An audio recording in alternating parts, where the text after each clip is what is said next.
जय भीम दोस्तों। आज हम आ चुके हैं मॉल एवेन्यू में, लखनऊ के मॉल एवेन्यू में, जहां पे बसपा की एक मीटिंग चल रही है, इसमें जिसकी अध्यक्षता मायावती जी कर रही हैं। और जिसमें जो नगर निगम चुनाव हुए हैं उसके परिणामों को लेके, उसकी समीक्षा को लेके ये बैठक है। और जो 2024 में आगामी लोकसभा चुनाव हैं उसकी रणनीति भी बनाई जाएगी।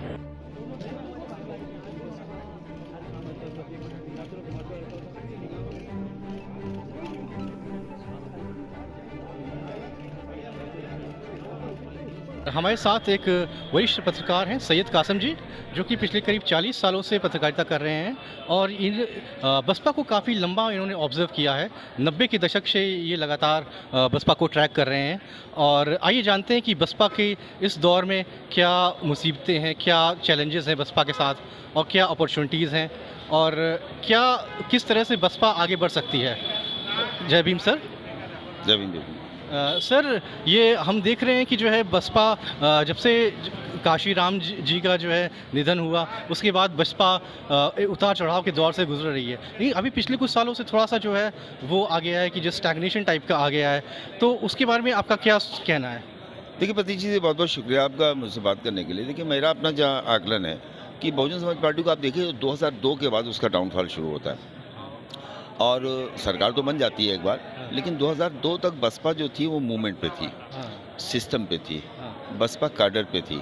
उसके बाद बहुजन समाज पार्टी में कुछ ऐसा हुआ कि बहुजन समाज पार्टी ने अपनी लाइन ऑफ एक्शन बदल दिया, वो चीज़ बदल दी जो काशीराम दे के गए थे। लेकिन उसके बावजूद एक जो इनको कैडर से जो मिला था और इनके जो कार्यकर्ता थे वो लगे रहे, 22% तक वोट रहा। लेकिन 17 में आपने देखा कि उसके बाद वोट घटा, 22% से आप आए तो आप 13% पे आ गए, और इस 13% में भी 3% अदर का वोट है, 10% वोट बहुजन समाज पार्टी का मूल वोट है।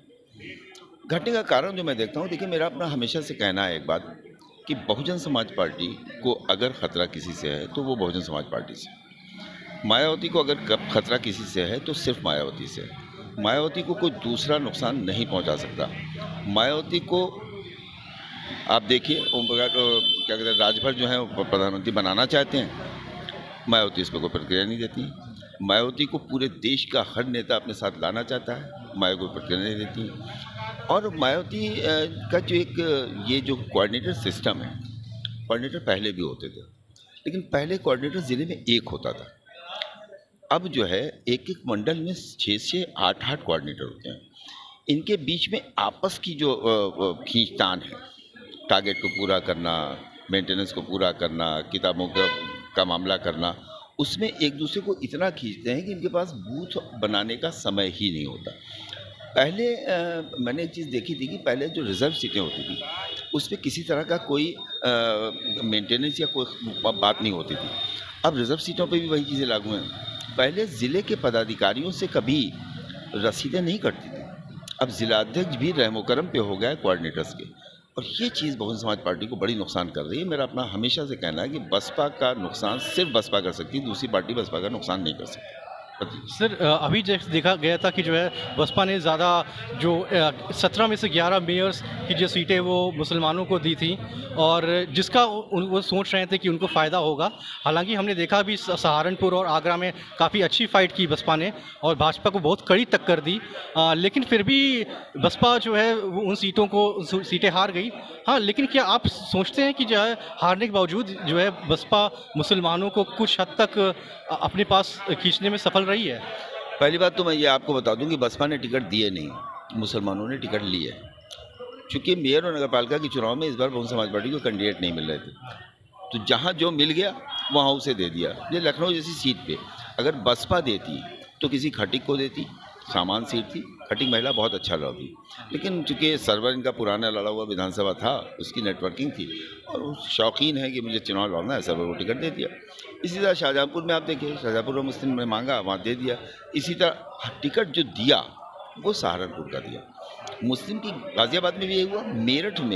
मेरठ में बसपा 1995 में अयूब अंसारी जीत गया था, 95 में, और वहाँ पर आपने जिसको कैंडिडेट बनाया वो एक पार्षद था। एक पार्षद मेयर का चुनाव, इतना बड़ा चुनाव कैसे लड़ेगा, और वो भी अतुल प्रधान के मुकाबले में, वो भी भारतीय जनता पार्टी के मुकाबले में। मेयर के चुनाव भी आप एक खर्च होता है, मेयर के चुनाव का एक पूरा एरिया होता है। तो बहुजन समाज पार्टी ने ये जो कहा जाता है मीडिया में, आप देखते हैं कि बसपा ने रणनीतिक रूप से 11 मुसलमानों को टिकट दी। बसपा ने 11 टिकट नहीं दिए, मुसलमानों ने 11 मांगे, और मांगते तो वो और दे सकती थी, क्योंकि उनके कोऑर्डिनेटर्स उस टारगेट को पूरा करना चाहते थे जो टारगेट उनके ऊपर था, या जिस टारगेट के जरिए वो उस कुर्सी पे बने हुए हैं, जिसे कोऑर्डिनेटर कहा जाता है। ये मेरा एक बिल्कुल जिम्मेदारी से कह रहा हूँ कि ये टिकट दिए नहीं गए थे, कोई लेने वाला नहीं था, मुसलमान मांगने आ गए, उसे मिल गया। 2024 के जो आगामी चुनाव हैं, लोकसभा के चुनाव, उसके तहत कि आपके हिसाब से बसपा की क्या रणनीति होनी चाहिए? क्या उसे बसपा को गठबंधन के लिए जाना चाहिए?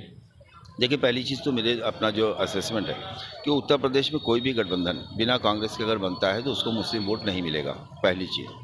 और दूसरी चीज़ और मैं शामिल कर दूं कि अगर अखिलेश के उस गठबंधन में रहते हैं तो फिर वो बहुत बड़े नुकसान में रहेगा गठबंधन जिसमें अखिलेश रहेंगे, क्योंकि अखिलेश यादव गठबंधन में तो जाते हैं लेकिन अपने साथ अपने समाज का वोट नहीं ले जा पाते हैं।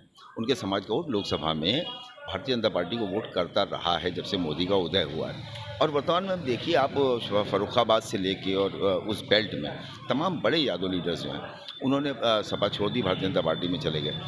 कन्नौज जैसी सीट सपा हार जाती है, बदायूं जैसी सीट सपा हार जाती है, जबकि बसपा से गठबंधन होता है। बसपा 10 सीटें क्यों जीतती है? बसपा 10 सीटें इसलिए जीतती है कि उसके पास मुस्लिम वोटों का एक मुश्त आ जाता है गठबंधन की वजह से। वो चीज़ अगर लोकसभा में रहती है कि कांग्रेस, बसपा, राष्ट्रीय लोकदल, पल्लवी पटेल, ओम प्रकाश राजभर, जो संभावनाएं हैं, अगर उनका कोई गठबंधन होता है तो आप ये मान के चलिए कि भारतीय जनता पार्टी को फिर उस गठबंधन से लड़ना मुश्किल हो जाएगा, लेकिन शर्त है उस गठबंधन में अखिलेश यादव ना हो। अखिलेश यादव अलग लड़े, क्योंकि ट्रायंगल जब होता है चुनाव तो भारतीय जनता पार्टी को बड़ी दिक्कत होती है। तो त्रिकोणीय चुनाव में यादव अखिलेश यादव की इज्जत बचाने के लिए रुकेगा, भाजपा में नहीं जाएगा, और वो चीज़ फिर भारतीय जनता पार्टी को नुकसान करेगी। और यही एक ऐसी चीज़ है जो भारतीय जनता पार्टी को परेशान कर रही है। 2024 से पहले आप बसपा की क्या स्ट्रेंथ है जिसको वो कैपिटलाइज कर सकती है?